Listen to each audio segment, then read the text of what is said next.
महाकारुणिक भगवान गौतम बुद्ध जी के चरणों में कोटि कोटि नमन करती हूँ। बोधिसत्व बाबा साहेब जो कि संविधान के निर्माता हैं और नारियों के मुक्तिदाता के चरणों में कोटि कोटि नमन। और आप सभी को मेरा गर्व से नमो बुद्धाय जय भीम। साथियों, हम बात कर रहे हैं बुद्ध और उनके धम्म की, और हमारा जो भाग चल रहा है वो तीसरा खंड चल रहा है, बुद्ध की शिक्षाएं। तो आज का जो हमारा विषय है वो ये है कि तथागत बुद्ध ने ये आश्वासन नहीं दिया कि वो मुक्ति दिलाएंगे, या उन्होंने सिर्फ इतना कहा कि वो मार्गदाता है, मोक्षदाता नहीं। तो बाबा साहेब लिखते हैं कि तथागत बुद्ध के बाद जो भी धर्म बने वो इल्हामी धर्म कहलाए, लेकिन बुद्ध का जो धर्म था वो इल्हामी धर्म नहीं था। इल्हामी धर्म वो कहलाता था जो कि एक ईश्वर का जो संदेश होता था, वो जो ईश्वर में ईश्वर का संदेश होता था और उसको अपने रचयिता की पूजा की जाती थी उसमें, ताकि वो अपनी आत्माओं की रक्षा कर सके। ऐसे जो ईश्वर में विश्वास करते थे वो इल्हामी धर्म कहलाता था। तो इल्हामी धर्म में एक और बात थी कि इसमें जो है एक चुने हुए व्यक्ति को ईश्वर के द्वारा संदेश प्रकट किया जाता था, और वही चुना हुआ व्यक्ति उस संदेश को लोगों के सामने प्रकट करता था और उसी को धर्म कहा जाता था। क्योंकि और ये जो ईश्वर का जो संदेश लोगों तक पहुंचाते थे वो ईश्वर के दूत कहलाते थे, ईश्वर के या खुदा के वो दूत कहलाते थे। तो उनका कर्तव्य था कि जो भी उनके उसमें विश्वास करे, उनके धर्म में विश्वास करे, जो भी ईश्वर की आज्ञाओं का पालन करे और उनके खुदा की आज्ञाओं का पालन करे, और उन पे ये विश्वास करे कि वो जो है खुदा के दूत हैं या ईश्वर के दूत हैं, तो उनको मुक्ति प्राप्त होगी।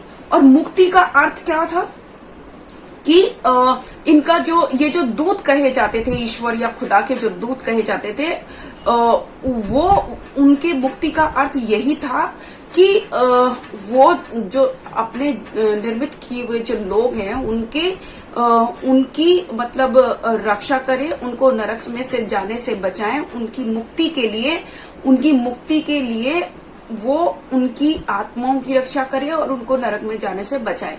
ये उन खुदा के नेक बंदों का वो होता था संदेश और कर्तव्य। लेकिन इसके लिए एक शर्त थी, वो तभी उनकी मुक्ति दिला सकते थे या तभी उनकी मुक्ति के लिए वो कुछ काम कर सकते थे, जब वो ये माने कि जब वो ईश्वर की या खुदा की आज्ञाओं का पालन करें, और वो ये माने कि ये जो लोग हैं ये हमको जो संदेश दे रहे हैं ये खुदा के बंदे हैं या खुदा के दूत हैं या ईश्वर के दूत हैं।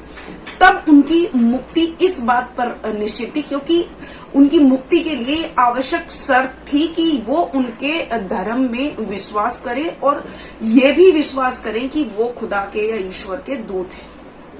लेकिन बुद्ध का जो धर्म था, उन्होंने कभी भी अपने आप को किसी भी खुदा का या किसी भी ईश्वर का दूत नहीं माना, और अगर किसी ने उनको ये दूत कहा भी तो उन्होंने इस बात का खंडन किया। और एक महत्वपूर्ण बात ये भी अलग, क्योंकि उन्होंने हमेशा अपने आप को इससे अलग रखा। इल्हामी धर्म से उन्होंने अपने धर्म को सदैव भिन्न रखा, और इसका महत्वपूर्ण एक कारण और भी है, क्योंकि तथागत बुद्ध ने अपने धर्म को एक खोज कहा। उन्होंने कहा कि उन्होंने एक खोज, उनका जो धर्म है वो एक खोज है, और खोज भी कैसा कि उन्होंने जो मानवीय जो जीवन की स्थिति के गंभीर अध्ययन का परिणाम है, और जो लोगों का स्वाभाविक रूप से जो उनका जन्म होता था उसका गंभीर अध्ययन है, या उन्होंने पूरी तरीके से समझ लिया था। और उन्होंने ये भी जान लिया था कि जिन मनुष्यों ने इतिहास या परंपराओं का निर्माण किया है या परंपराओं को जन्म दिया है, वो सिर्फ वो मानव के हित में नहीं है। ये तथागत बुद्ध ने कहा, क्योंकि उन्होंने अपने धम्म को एक खोज बताया जो कि उनके गंभीर अध्ययन का परिणाम था। और जो बाकी जो लोग थे उन्होंने अपने आप को किसी ने खुदा का दूत बताया, किसी ने ईश्वर का दूत बताया, लेकिन तथागत बुद्ध ने अपने आप को किसी भी ईश्वर का, किसी भी खुदा का दूत नहीं बताया। उन्होंने कहा कि अगर किसी भी इंसान को मुक्ति पानी है तो उसको स्वयं प्रयास करना होगा, और उसका जो रास्ता है, वो मुक्ति कैसे पा सकते हैं, उसका जो रास्ता है, उसका जो मार्ग है, वो तथागत बुद्ध ने उनको बताया। और ये बात उन्होंने मोगल्यान एक अपने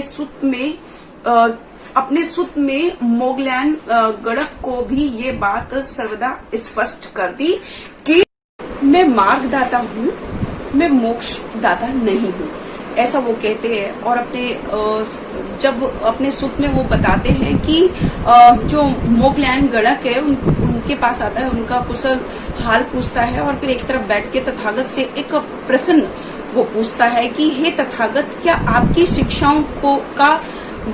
शिक्षाओं को भी क्रमिक रूप है आपकी शिक्षाओं का भी, क्योंकि जो ब्राह्मण के जो ग्रंथ है, जो वेद है, उनका जो अध्ययन है वो क्रमिक रूप से होता है। जैसे एक सीढ़ी से दूसरी सीढ़ी, मतलब एक सीढ़ी से पहुंचकर आखिरी तक की सीढ़ी तक पहुंच जाना, ऐसा उनका क्रमिक होता है। या फिर ऐसे कि जब एक विद्यार्थी जो होता है वो उसको जो गणना सिखाते हैं कि एक एकम एक, दो दूनी दो, तीन तिया तीन, इस तरीके से उनको 100 तक गणना सिखाते हैं। क्या आपकी शिक्षाएं भी क्रमिक हैं? क्या आपकी शिक्षाओं का प्रशिक्षण भी क्रमिक है? तब बुद्ध कहते हैं कि मोगल्यान गणक, हाँ बिल्कुल ऐसा ही है। क्योंकि फिर वो एक उदाहरण देते हैं कि जिस तरीके से एक अशिक्षक, यानी कि एक घोड़े का जो शिक्षक होता है, वो एक पहले जो घोड़ा होता है, पहले उसके मुंह पर लगाम लगाता है, फिर उसको साधता है, फिर वो आगे का प्रशिक्षण उसको देता है। ठीक उसी तरीके से बुद्ध भी या तथागत भी पहले इंसान को साथ लेते हैं और फिर उसको जो है आगे का प्रशिक्षण बाद में देते हैं। पहले उसके सभी छोटे छोटे दोषों को दूर कर उनको कहते हैं कि शीलवान बनो। शीलवान बनने के लिए वो कहते हैं, और छोटे छोटे दोषों को से जो संकट जो उत्पन्न होते हैं उनको दूर करने के लिए प्रशिक्षण देते हैं, और कहते हैं कि विनय में शिष्य बनो, विनय का शिष्य बनो और शीलवान बनो। जब वो शीलवान बन जाता है तब भिक्खु कहकर बुलाते हैं, तब आगे की शिक्षा देते हैं, और कहते हैं कि दूसरी शिक्षा वो देते हैं और कहते हैं कि किसी भी चीज को देखकर आप असंयत मत होना, यानी कि आसक्त मत होना। और जो तृष्णा है, जो तृष्णा से उत्पन्न होने वाली जो उदासी है, उस पर संयम रखना।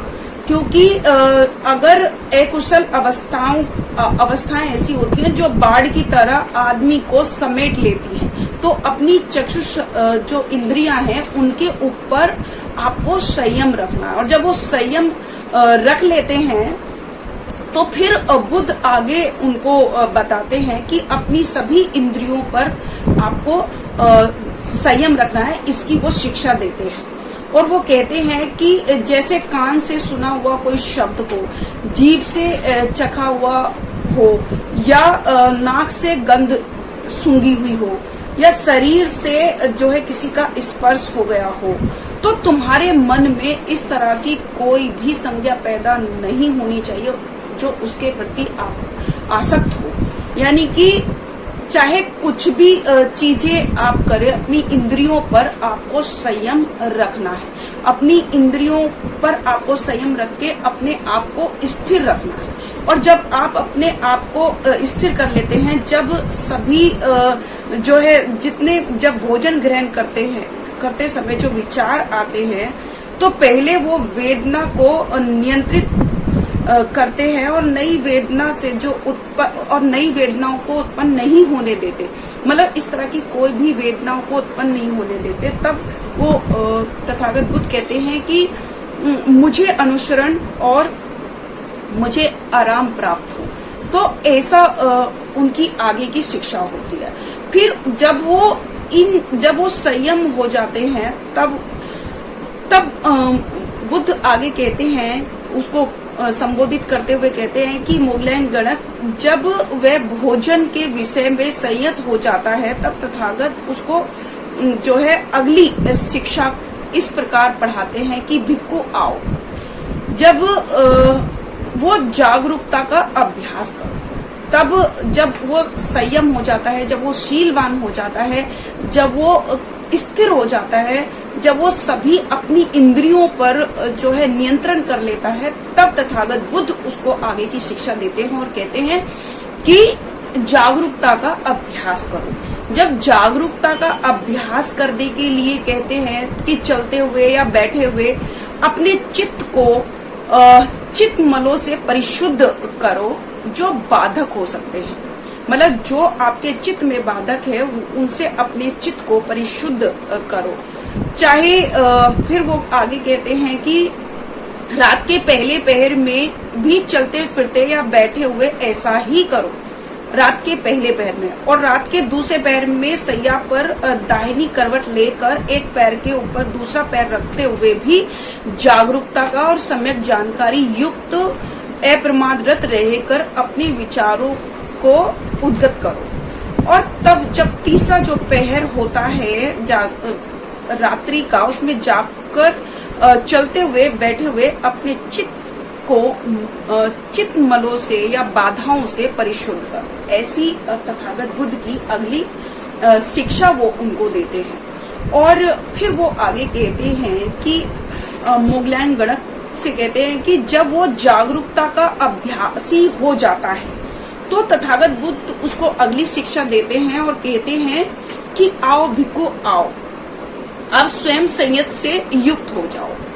तो अब वो कहते हैं कि आगे चलते हुए या पीछे हटते हुए या अपने आप को संयत रखते हुए आगे चलते हुए, पीछे देखते हुए, है ना, शौच करते हुए या खड़े होते हुए, बैठते हुए, लेटते हुए, सोते हुए, जागते हुए, बोलते हुए, सभी चीजों से जो है मौन रहते हुए संयत बने रहो, यानी कि स्थिर बने रहो। चाहे आप कुछ भी काम कर रहे हो, कोई भी काम आप कर रहे हो, लेकिन अपने आप को स्थिर रखना है, अपने आप पर संयम रखना है। ऐसा तथागत बुद्ध की अगली शिक्षा होती है। फिर जब वो अगली शिक्षा में परिपूर्ण हो जाता है, जब वो सभी अपने ऊपर स्वयं संयम रखने में पूर्ण रूप से परिपूर्ण हो जाते हैं, तब बुद्ध उनको अगली शिक्षा देते हैं और कहते हैं कि आओ भिक्खु आओ। फिर वो कहते हैं कि अब किसी एकांत स्थान को खोजो, वो चाहे जंगल में हो, चाहे वृक्ष की छाया में हो, चाहे पर्वत में हो, चाहे पर्वत की गुफा में हो, तो चाहे निर्जन वन में हो, चाहे खुले आकाश में हो, चाहे कोई भी चाहे भूमि के भूसे के ढेर में हो, तो वो आप अपने लिए एकांत स्थान को खोजो और भोजन ग्रहण करने के बाद पालती लगाकर बैठो और शरीर को सीधा रखकर चारों ध्यानों का अभ्यास करो। ऐसा बुद्ध की अगली शिक्षा होती है। और जब वो ये ऐसे करने में सफल हो जाता है, तब वो भिक्खु के मोगलायन गणक से कहते हैं कि सभी भिक्खुओं के लिए जो अभी शिष्य ही हैं, जो अभी तक अपने मन को साधने में दक्ष नहीं हुए हैं, वो जो अभी प्रयत्नशील है, उसके लिए यही मेरा प्रशिक्षण क्रम है। मतलब यही प्रशिक्षण क्रम चलता रहता है। जो अभी तक प्रयत्नशील हैं, जो अभी तक अभी दक्ष नहीं हुए शिक्षा में, और लेकिन जो अर्हत हो चुके हैं, जो असर्वों का नाश कर चुके हैं, जो अपने जीवन का उद्देश्य को पूरा कर चुके हैं, और जो कृत्य हो चुके हैं, जो अपने मन के भार को उतार चुके हैं, जो मुक्ति प्राप्त हैं, जिन्होंने सभी बंधनों का मूलच्छेद कर दिया, और ऐसे लोगों जो स्वयं संयम में सहायक है, तो वो पूर्ण रूप से मेरी शिक्षा ग्रहण कर लेते हैं। वो जिनको चारों ध्यानों का अभ्यास हो जाता है, फिर जब वो तथागत बुद्ध ये सारी शिक्षाओं के बारे में, अपनी शिक्षाओं के बारे में बताते हैं, तो जब वो सब बात बता देते हैं, तो फिर मोगलैन गणक एक बात उनसे पूछते हैं कि हे तथागत, आप मुझे ये बताएं कि क्या सभी शिष्य जो हैं आपके, वो श्रेष्ठ निब्बान को प्राप्त कर लेते हैं या कुछ नहीं भी कर पाते? तब तथागत कहते हैं कि मोगलैन गणक, मेरे द्वारा इस क्रम में शिक्षित मेरे सभी जो शिष्य हैं वो निब्बान को, कुछ जो शिष्य हैं वो निब्बान को प्राप्त कर लेते हैं, लेकिन कुछ ऐसे भी हैं जो निब्बान को प्राप्त नहीं कर पाते अभी। तो फिर वो आगे पूछते हैं कि हे तथागत, इसका क्या कारण है?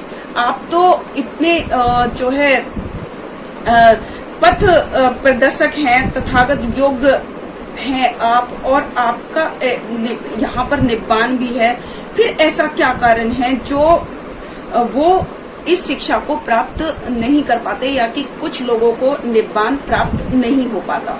तब तथागत इस प्रश्न का उत्तर देने से पहले उससे जो मोगलैन गणक होता है उससे एक सवाल पूछते हैं, और वो कहते हैं कि क्या तुम राजगृह का रास्ता तुम्हें मालूम है? क्या तुम उसके मार्ग को जानते हो?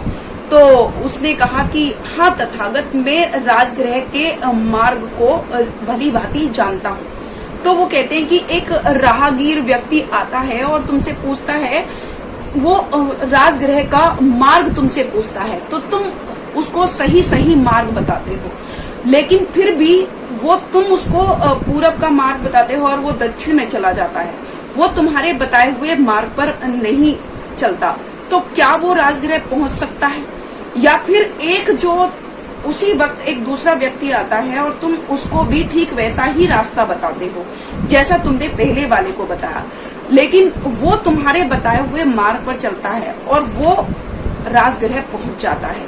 तो अब तुमने तो उन दोनों को ही सही रास्ता बताया, लेकिन एक आप तुम्हारे मार्ग पर चलते हुए उसने वो राजगृह पहुंच गया, और एक तुम्हारे मार्ग पर नहीं चलकर वो राजगृह नहीं पहुंचा। मोगलैन गणक कहता है कि मेरा जो काम है उसको रास्ता बताना था। तो तथागत बुद्ध फिर इसी बात पर कहते हैं कि मेरा काम भी मार्ग बताना ही है, और मैं भी इसी विषय में ये काम करता हूँ।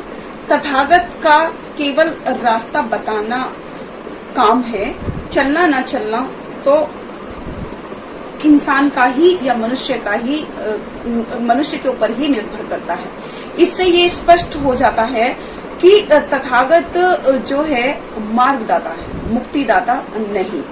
तो और मुक्ति का जो अर्थ जो तथागत बुद्ध ने यहाँ पर बताया है वो यही बताया कि निब्बान प्राप्त इंसान स्वयं के प्रयासों से वो निब्बान को प्राप्त कर सकता है, और निब्बान का जो अर्थ होता है वो वासनाओं पर नियंत्रण, जिसने वासनाओं पर नियंत्रण कर लिया, जिसने तृष्णा पर नियंत्रण कर लिया, उसी को मुक्ति प्राप्त होती है। और मुक्ति के लिए उसको स्वयं ही प्रयास करना पड़ेगा, वो किसी भी ईश्वर या किसी की भी पूजा करने से उसको कभी भी मुक्ति प्राप्त नहीं हो सकती। इसीलिए बाबा साहेब आगे बताते हैं कि बाबा साहब आगे अपनी बुक में लिखते हैं कि जिस तरीके से प्रत्येक धर्म संस्थापक जो थे उन्होंने अपने उद्देश्य को ईश्वरीय, अपने आप को ईश्वरीय होने का दावा किया, ईश्वर का दूत अपने आप को बताया और अपने अनुयायियों से कहा कि उन्हें दूध और मधु के देश में अगर पहुंचना है तो उन्हें उनकी शिक्षाओं को स्वीकार करना पड़ेगा क्योंकि वो ईश्वरीय हैं, क्योंकि वो ईश्वर के दूत हैं। तो जैसे ईसा मसीह ने अपने ईश्वरीय होने का दावा किया, उन्होंने भी ईश्वर पुत्र अपने आप को बताया, और हजरत मोहम्मद साहब ने भी अपने आप को पैगंबर जो है उसका खुदा का पैगंबर बताया, और उन्होंने भी कहा कि अगर आपको मुक्ति चाहिए तो मेरे को आपको खुदा का पैगंबर मानना होगा। और ऐसी ईसा मसीह ने कहा कि अगर आपको मुक्ति चाहिए तो मुझे ईश्वर का पुत्र मानना होगा, उसमें विश्वास करना होगा। तो इसी तरीके से, लेकिन बुद्ध ने कभी भी ये दावा नहीं किया कि अगर आपको मुक्ति चाहिए तो मुझे ईश्वर या खुदा का, उन्होंने हमेशा इस चीज का खंडन किया। और वो बस सिर्फ इतना ही कहते थे कि उन्होंने ये भी दावा नहीं किया कि उनके संदेश में कोई गलती नहीं हो सकती, उन्होंने ये भी नहीं दावा किया। और उनका जो दावा था वो इतना ही था कि जहां तक उन्होंने समझा है, उनके धम्म उपदेश निब्बान का सत्य मार्ग है। उन्होंने जितना अध्ययन किया है, उन्होंने बस यही अपने आप को यही दावा किया कि उनका जो बताया हुआ मार्ग है वही मुक्ति पाने का सत्य मार्ग है। तो इसका आधार जो है संसार भर के मनुष्यों के जीवन में व्यापक अनुभव है, क्योंकि उन्होंने अपने अनुभव के अनुसार उन्होंने अपने धर्म का निर्माण किया। उन्होंने गहन अध्ययन से इस सत्य के मार्ग को खोजा, और यही सत्य का जो मार्ग है, यही मनुष्य को के दुख से उसको दूर कर सकता है। उन्होंने कहा कि हर किसी को भी इस बात की स्वतंत्रता है कि वह इसके बारे में प्रश्न पूछे, परीक्षण करे और उस सत्य को प्राप्त करे जो इसमें सत्य, जो इसमें है। यानी कि कोई भी इसका परीक्षण करे, निरीक्षण करे, कुछ भी करे, उन्होंने इस बात की भी मतलब स्वतंत्रता दी है। लेकिन किसी भी दूसरे धर्म के संस्थापक ने अपने धर्म को इस प्रकार के परीक्षण की कसौटी पर कसने की खुली चुनौती नहीं दी, क्योंकि उन्होंने खुली चुनौती इसलिए नहीं दी क्योंकि उनको पता था कि उनके धर्म में कुछ न कुछ तो असत्य है। लेकिन तथागत बुद्ध का जो धर्म है वो सिर्फ सत्य का मार्ग है, और उन्होंने जितनी भी शिक्षाएं दी वो कुशल कर्मों के और वासनाओं को और तृष्णाओं को, इन सब को नियंत्रण करके ही बुद्ध की शिक्षाओं में यही सब शामिल था कि अपने अकुशल कार्यों से दूर रहना है, तृष्णा और वासनाओं पर नियंत्रण करके ही आपको मुक्ति प्राप्त होती है। और मुक्ति के लिए आप स्वयं ही प्रयास करेंगे, आपके स्वयं के प्रयास से ही आपको मुक्ति प्राप्त होगी। तो इस तरह से बुद्ध की शिक्षाएं थी। तो आज का जो हमारा चैप्टर है और हमारा जो ये तीसरा खंड है कि बुद्ध की क्या शिक्षाएं थी, क्योंकि बुद्ध की जो शिक्षाएं थी वो अभी हमने देखी कि अपनी जो है इंद्रियों पर नियंत्रण करना है, शीलवान बनना है और संयम रखना है और स्थिर रहना है, किसी भी चीज को देखकर आसक्त नहीं होना। ये सारी चीजें जो हैं वही आपको मुक्ति की तरफ लेके जाती है। तो यही सत्य का मार्ग है, यही दुख को दूर करने का मार्ग है जो कि तथागत बुद्ध ने खोजा था, जो कि उनका स्वयं का खोजा हुआ मार्ग है। इसीलिए तथागत बुद्ध ने कहा कि वो मार्गदाता है, मुक्तिदाता नहीं। तो आज का हमारा चैप्टर यही समाप्त होता है। कल फिर से एक नए चैप्टर के साथ आपके सामने उपस्थित होंगी। तब तक के लिए मैं शुक्र अपनी मन को विराम देती हूँ। आप सभी को मेरा नमो बुद्धाय जय। अगर आपने अभी तक हमारा चैनल सब्सक्राइब नहीं किया है तो सब्सक्राइब करें और घंटी का बटन बिल्कुल भी दबाना ना भूलें, ताकि सभी लेटेस्ट खबरें पहुंच सकें आप पे सबसे पहले।